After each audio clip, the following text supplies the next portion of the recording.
He told me it didn't hurt, that it was just a warning. But something inside me broke. Hi, I'm Emily. I'm 24, and right now I'm lying in bed next to my mom, in the room I grew up in. Same pale yellow walls, same creaky closet door. I'm wrapped in a blanket I haven't seen since college, holding onto her hand like I'm 5 years old again. And the strangest part? I never ever thought I'd be here. Not like this. Not after everything. Just a week ago, I was in our apartment, mine and my husband's. We moved in together 3 years ago, married for one. And for the longest time, I thought we were good. Not perfect, but good.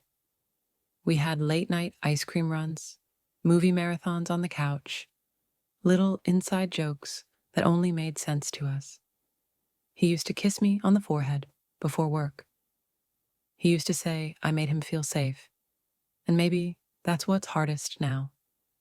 Because when safety shatters, it's never loud. It's a quiet crumble. So quiet, you almost convince yourself it's nothing. That night started just like any other.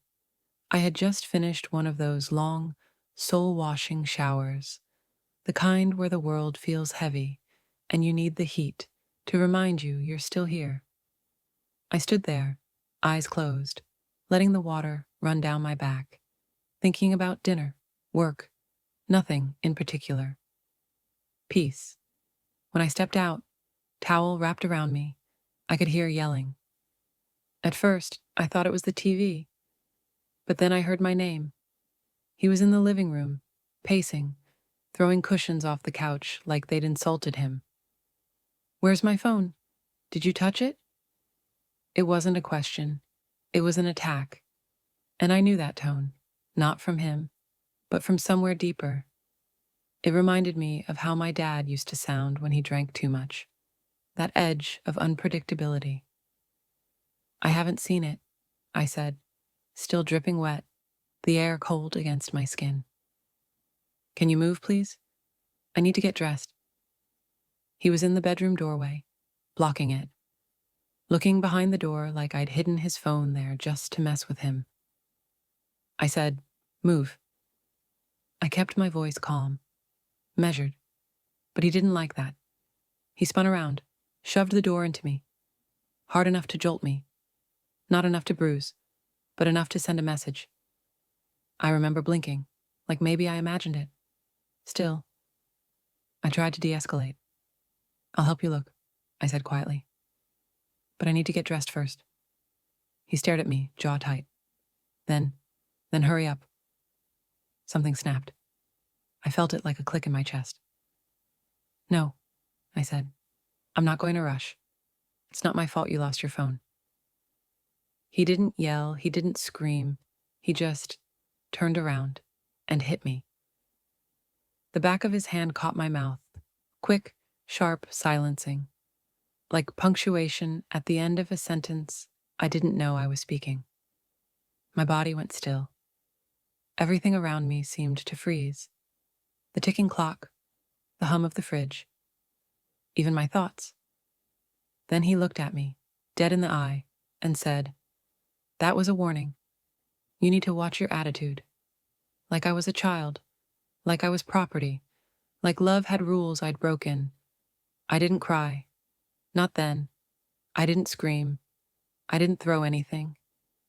I just stared at him, my heart pounding in my ears, because in that moment, I realized this wasn't new. Not really. It was just louder now. There had been signs. The way he'd mock me in front of his friends, jokes, he'd say. The way he'd roll his eyes when I shared something I was proud of.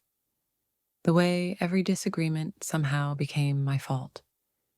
It was like he chipped away at me, piece by piece, until I forgot who I was. But now, I remembered. I grabbed my phone, stepped into the hallway, and called the one person I knew would understand without explanation.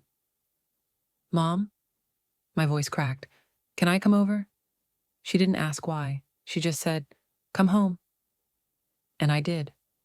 No dramatic exit, no packed bags or speeches, just me. And the truth I couldn't unsee. The next day, my brother drove me back to the apartment to collect my things. My husband was sitting on the couch, casually scrolling like it was a lazy Sunday. When we walked in, he stood up and said, "Is all this really necessary?" I looked him in the eye. "Yeah," I said, "it is. You hurt me." He looked stunned, like I'd punched him instead. "Don't use that word," he snapped. "That word, hurt, abuse. It can ruin everything. My job, my reputation." It hit me then. He wasn't sorry. He wasn't scared of what he did. He was scared of what people would think he did.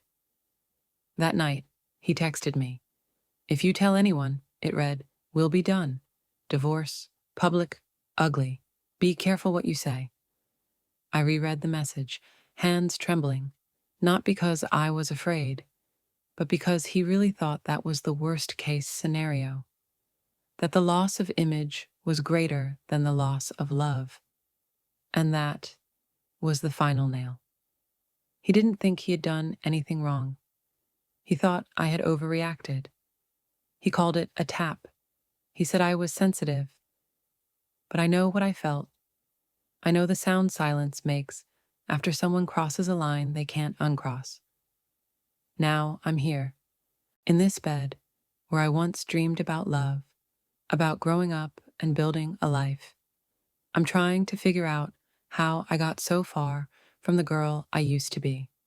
But maybe, just maybe, I'm starting to remember her.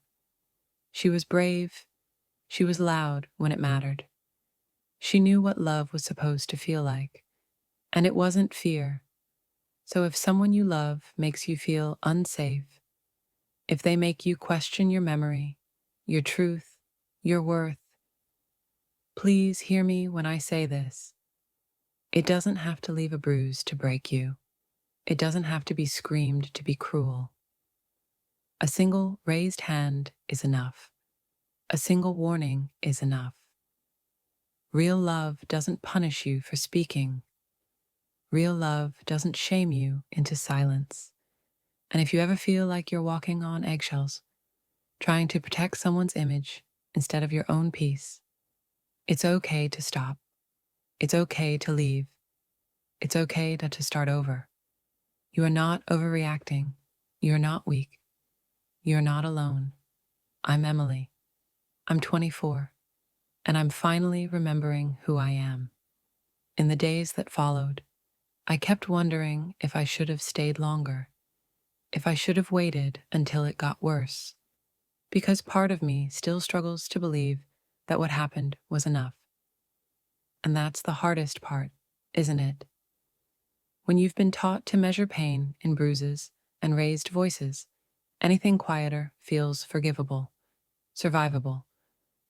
But silence after harm is a wound of its own. And I realize now, I don't need to wait for something to break me in pieces to decide I deserve better. Sometimes it's not about what happened. It's about how it made you feel. And I felt small. I felt scared. That's enough. I've started going to therapy. At first, I didn't want to. I thought it was admitting defeat. But now it feels like I'm learning how to speak a language I forgot, one where I get to have boundaries, where my needs don't have to be earned, and where love isn't something I have to survive. I still flinch when I hear someone raise their voice. I still second-guess myself when I tell the story out loud. But each time I speak it, it loses just a little bit of power over me. Each time someone says, "Me too," I remember I'm not alone. Healing doesn't come with a finish line. It's slow, it's quiet, but it's happening. Sometimes I lay in this bed and listen to the quiet of my childhood home, the creak of the floorboards, the wind outside the window, and for the first time in a long time, it doesn't feel suffocating. It feels safe. I'm not sure where I'm going next, but I know who's going with me. Me. the version of myself I left behind, the girl who knew her worth before the world tried to convince her otherwise. And maybe, just maybe, that's the most powerful love story I'll ever get to live.